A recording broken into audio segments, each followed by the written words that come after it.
had won the AFC East for the last 5 years before 2025.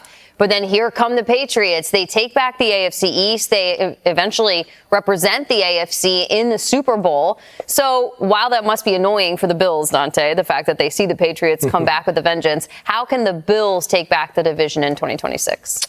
Well, first they have to develop a front four that can control games and finish games.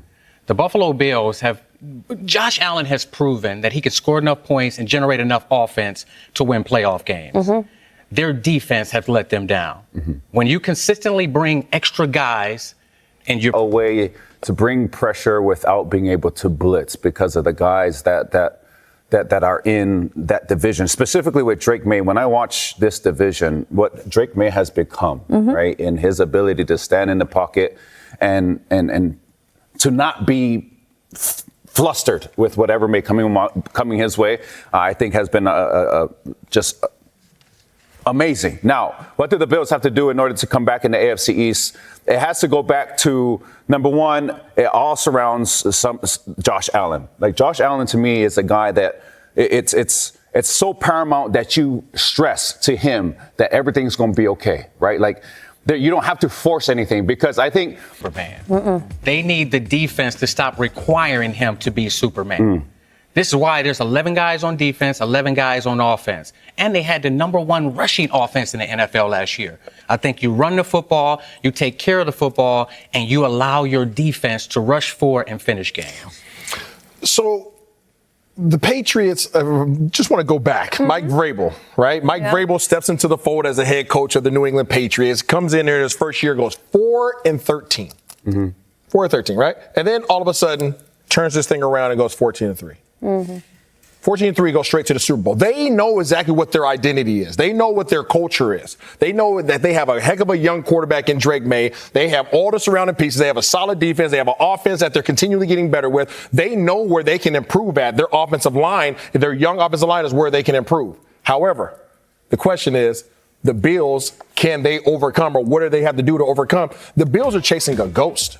The Bills don't know what's wrong with their organization. They're trying to make changes to fix a problem that they can't put their finger on, right? Versus the New England Patriots, they fixed their problem, right? They changed their head coach, right? They have their quarterback. They have gotten to the game that they're trying to get to. They just have to finish it now. So what they have to make small, minute changes at areas that they already know how to address versus a team and an organization that literally doesn't know what's wrong.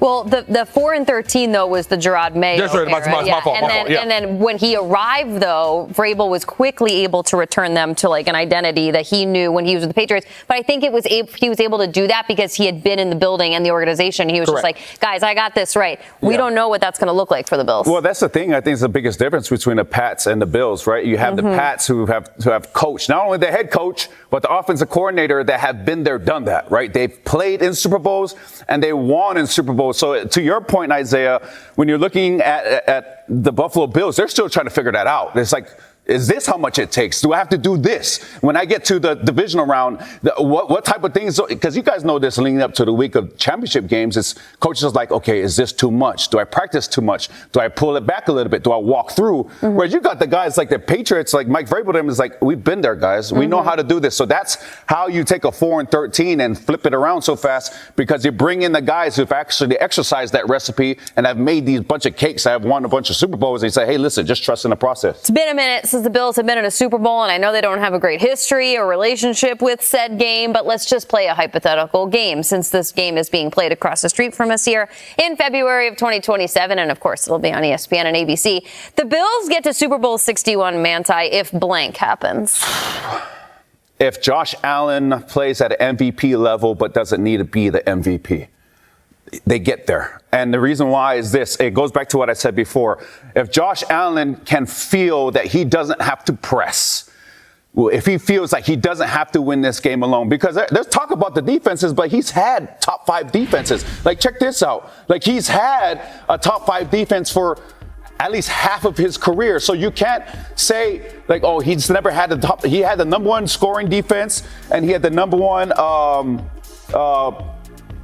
turnover defense, I think it was, at a certain year. But it still falls short. So I think it all centers around Josh Allen and all around like helping him feel settled in his new situation under the new regime. So I think they get to the Super Bowl if that happens.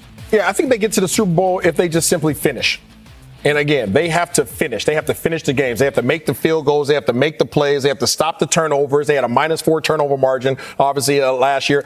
In that particular game, they have to do anything. They're not lacking anything. DJ Moore is going to help, right? But I don't think there's one area that you could point to and say, yeah, the Bills suck right there. Yeah. The Buffalo Bills gets to the Super Bowl if their front four can close games that Josh Allen puts them in position to win. Hypothetically, when you get into the playoffs and you're playing against Lamar Jackson, Patrick Mahomes, and you're bringing extra guys on every important down, it creates a front four, play zone coverage, and rely on a front four that can finish games. You know you have a prolific safety. Bills Mafia, what if the biggest problem in Buffalo is not Josh Allen at all? What if the real reason is so powerful? Buffalo does not need Josh Allen to be Superman. The defense needs to stop requiring him to be Superman. Allen can lead this team to a Super Bowl, but he cannot be expected to throw for everything, run for everything, rescue every broken play, and then watch the defense give the lead away. The formula is clear. Buffalo needs a front four that can pressure quarterbacks without constantly blitzing. When you send extra defenders against elite passers like Patrick Mahomes, Lamar Jackson, or Drake May, you create one-on-one matchups in open space. Great quarterbacks find those openings. Championship defenses rush four, keep bodies in coverage, tackle cleanly, communicate, and finish games. The key word in Buffalo is finish. Finish the drive, finish the tackle, finish the sack, finish the fourth quarter, finish the playoff game. The harshest criticism in the clip is that the Bills are chasing a ghost, trying to fix a problem they cannot clearly identify. But this offseason suggests Buffalo is finally attacking that problem from multiple directions. Joe Brady is leading a new era. DJ Moore gives Josh Allen a true difference maker, and the defense is being reshaped to make Allen's life easier. And now another possibility has entered the conversation. Brandin Cooks could return to Buffalo. Let's be clear, this would not technically be a trade because Cooks is a free agent, but the reunion is worth watching. Cooks has said Buffalo is where he would love to be, and he wants the chance to spend a full offseason with the team. He arrived late last season, had limited time to build chemistry, and then ended the year connected to one of the most painful plays in recent Bills history. That moment is still burning inside him. Cooks wants another opportunity to make the next play a catch-and-run touchdown and leave nothing in the hands of the officials. That is the mentality Buffalo needs. Not fear, not hesitation, but redemption. The Chiefs, Bears, and Falcons have been mentioned as possible alternatives if Buffalo does not bring him back, although no official interest has been confirmed. Seeing Cooks land in Kansas City would be especially painful. The Bills would not need him to arrive as a superstar or take targets away from DJ Moore, Khalil Shakir, or the younger receivers. They would need him as a proven veteran, a deep threat, a reliable rotational target, and a player who understands how close this team is. A low-cost reunion could give Allen another option while bringing unfinished business back into the building. But the real solution is bigger than one receiver. Cooks can help, Moore can help, and Brady can create a fresh atmosphere. But the Bills will reach the Super Bowl only when the entire team stops waiting for Josh Allen to save it. If the front four closes games, the defense avoids the catastrophic play, the offense protects the football, and Allen trusts the talent around him, Buffalo can reclaim the AFC East and break through. This team is not broken. It is one finish away from changing the story. Bills Mafia, would you bring Brandin Cooks back, or should Buffalo use that roster spot somewhere else? Drop your opinion in the comments, hit the like button, and subscribe because this season could be the breakthrough we have all been waiting for.